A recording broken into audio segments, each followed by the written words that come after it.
everybody, welcome back to Jessica's Reading Room. My name is Kim and we are here with another video book review. Today we will be reviewing Star Trek The Next Generation Kahless by Michael Yan.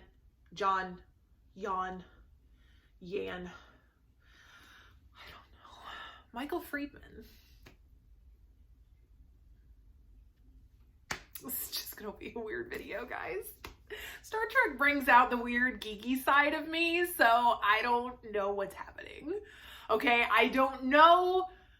I live in a fantasy world, okay? Okay, moving on. So Kahless, basically this story is about, okay, let me make sure that I've got my, because that's my problem. In actually researching for this book, all the storylines ended up like completely running together. Oh, here we go. Okay, all right. See, because I watched. Okay, so background information. Kahless is the Klingon emperor who united all the clans to actually form the first ever Klingon empire that still exists in the Star Trek universe, in the Star Trek world, all the way back since before the original series, honestly, even before Discovery. And so he is the unifier of the Klingons. He's the one who formed the empire. He's very much their messiah type figure. He promised to come back to reunite the empire again. You know, the empire, naturally, there's some splinters that happened.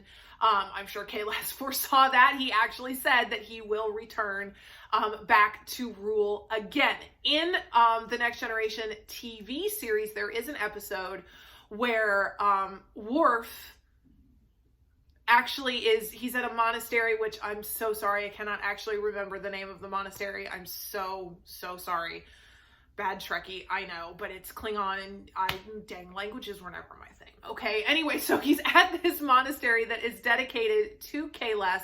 He's there to try and find his faith again, and someone claiming to be Kahless appears to him and claims to have returned. And so the entire episode is, is this really Kahless? Is this actually, has our faith paid off and this man is actually Kahless, who has come back to help reunite, reunify, and rule the empire? And come to find out, actually, it is not Kahless himself. It is simply a clone made from the DNA left on a knife, which is Kahless. So there's the little background information. So we have this story where you actually get multiple timelines where you actually see Kahless and his ragtag army of rebels who are actually trying to overthrow an existing emperor who is abusive, he's tyrannical, and they're trying to save the Klingon people from this emperor. So you actually get to see the origin story of Kahless and his rise to power within the Klingon Empire. That was really cool. I enjoyed it because I didn't know much about Kahless. I had no idea what his story actually was. There's a combination of actual history and some myth included, talking about the origins of the bat'leth. It's that curved blade that you see Worf using a lot of times. Actually, he was told in a dream to go up to this volcanic mountain to pluck a hair from his head, let the hair fall into the volcano, and then it came back up, as this burned string of hair, which he then fashioned into the bat'leth. Again, it's that kind of mythology that, you can believe it and have a great time believing it, but then something a little more grounded in reality. He actually had a dream, and from his dream, it inspired the making of the bat'leth. Okay, there you go. And the bat'leth is one of the most deadly of all Klingon weapons. So congratulations, Kahless, for the bat'leth. Okay. Then you have the more modern timeline, which includes Captain Picard, Commander Riker, Lieutenant Commander, oh no, he's not a commander yet, I'm sorry, Lieutenant Worf. And also this clone Kahless, who discovers that there's a conspiracy happening against Chancellor Gowron. You know, everything had just started calming down from Gowron's rise to power. Those of you who are Trekkies, you guys know what I'm talking about. Fighting against the Duras family, you know, just all of this stuff. And so Gowron finally settled in as Chancellor. When this conspiracy actually starts, Kahless is already, you know, stressed because a document had been found that claims that all of these stories, all the myths and the legends about Kahless were all lies. And this, you know, monk from that monastery, whose name I can't actually remember, I'm so sorry, is trying to spread it around that Kahless is not actually who everyone thought he was. And it's just this big story of Kahless and Worf and Picard actually trying to save Chancellor Gowron, once again trying to save the Klingon Empire. Even though there's a shaky alliance between the Klingons and the Federation, they still do everything they can. Picard has been involved in Klingon politics for years and years and years. He was Worf's Chadich during his discommendation. He was the arbiter of succession. Oh my gosh, the arbiter of succession when Gowron was named Chancellor. And so once again, you have the crew of the USS Enterprise coming in and saving the Klingon Empire, which is great because I love the Klingons. I can't help it. And plus, we also got to see Worf's brother Kern come in, which I have loved him ever since I met him the first time. Okay, it's that episode about how he actually told Worf that, oh, just kidding, you're not an only child, you actually had a little brother and it's me.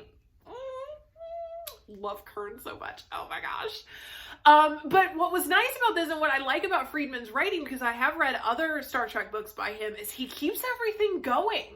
You know, you don't, I mean, sometimes some of these authors, they just fall into this just kind of boring writing thing where the story is good and the characters are good, but yet it just kind of drags. Friedman is not like that. He keeps everything going, everything, you know, honestly, it had me until the last page. And I was enjoying myself learning more about Klingon lore, learning more about the origins of the Klingon Empire, learning more about Kahless. There's this little twist at the end, which I can't tell you because I don't want to ruin it. But overall, this was a great, great book. Like I said, I love learning more about the origins of the Empire.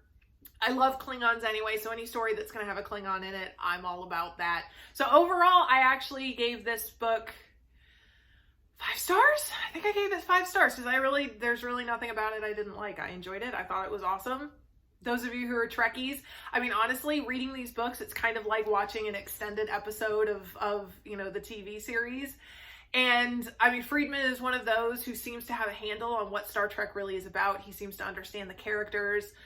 He understands Roddenberry's you know, dream for what Star Trek should have been. So overall, I just thought this was an awesome book. I plan on reading more of his works. So add another successful Star Trek book to the list.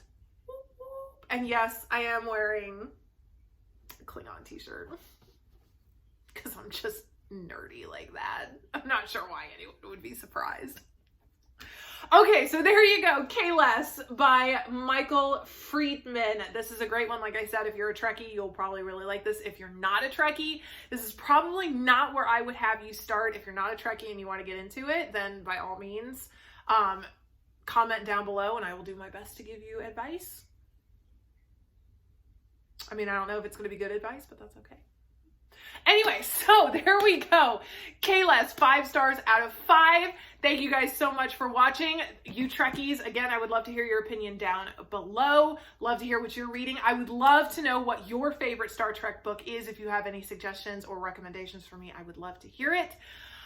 And I think that's it. Thank you guys so much for watching. We will see you in our next review. Live long and prosper, which is not Klingon, but that's okay. We're Trekkies. It's all kind of the same universe, so we're just going to do it. All right. Okay. Thank you guys so much. See you later. Bye.